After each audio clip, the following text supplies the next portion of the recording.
Bahasa Sunda, bahasa Sunda, bahasa indung urang Sunda.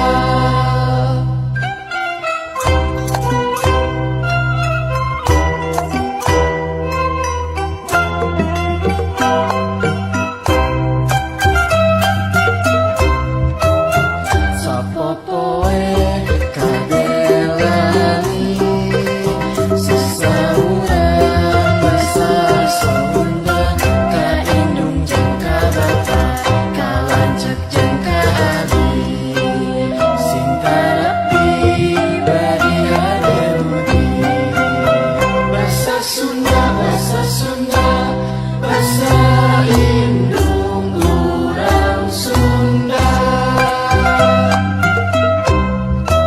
Di sakola kitu deui sasaurang basa Sunda, ka ibu bapa guru, ka sobat babaturan, sing giatna hormati ajarna.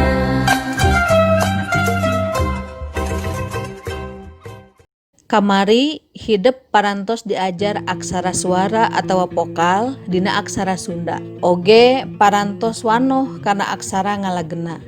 Sakitu oge hidup tos bisa praktek langsung ngalarapkeun aksara-aksara eta pikeun nulis kecap-kecap anu masih sederhana. Contona nulis bapa. Lamun urang biasa nulis cara tulisan Latin, cara nulis bapa seperti kieu. B-A-B-A, P-A-P-A, bapa. Cara nulis kieu salah dina kaidah nulis aksara Sunda. Salahna di mana? Salahna dina penerapan aksara suara A anu dianggap mubah. Jadi intina mah teu kudu make aksara suara A, tapi cukup ku nulis aksara ngalagena ba jeung pa.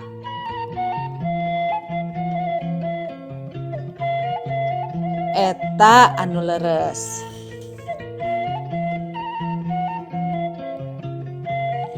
Contoh nu kadua nulis kecap kacamata. Nulis kecap kacamata nu ilahar dina tulisan Latin nyaeta sok dieja K-A-K C-A-C M-A-M-A T-A-T kacamata. Ieu ge kaasup salah nu kasalahanana sarua jeung contoh nu kahiji tadi nyaeta aya aksara nu mubah nu dipake nyaeta aksara suara A. Kukituna aksara suara A kudu dicoret atanapi dihapus heula. Hasil koreksian nu ngahapus aksara suara A nyaeta cukup dipake aksara ngalagena wungkul nyaeta aksara K, Ca, Ma, jeung Ta.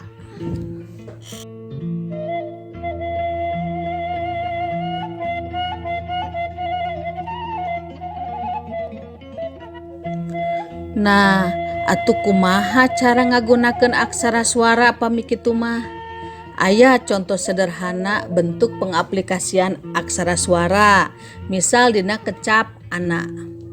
Ana nya kedah aya aksara suara A nu dibarengan ku aksara ngalagena na. Ina nya kedah aya aksara suara I nu dibarengan ku aksara ngalagena na. Pon kitu oge una.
Rarangken dina aksara Sunda nunjukkeun simbol nu disepakati kudu maca.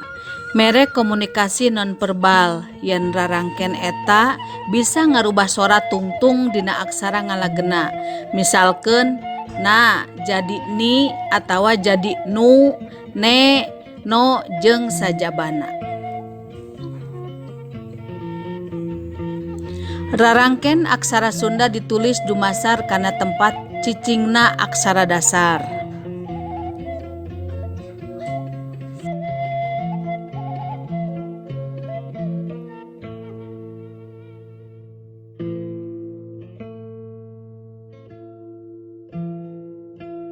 Aya rarangken nu ditulis di luhur lambang aksara dasar.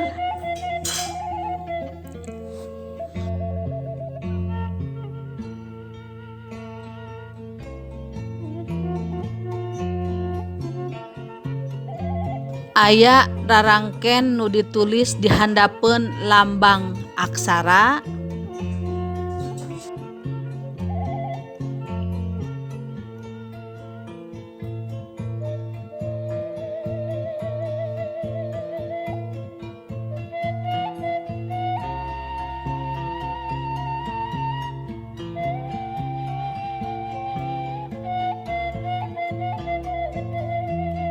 Aya oge rarangken nu ditulis sajajar jeung aksara dasar.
Sakitu nu kapihatur, bobo sapanon carang sapakan, bahe carekna langkung saurna, hapunten nu kasuhun.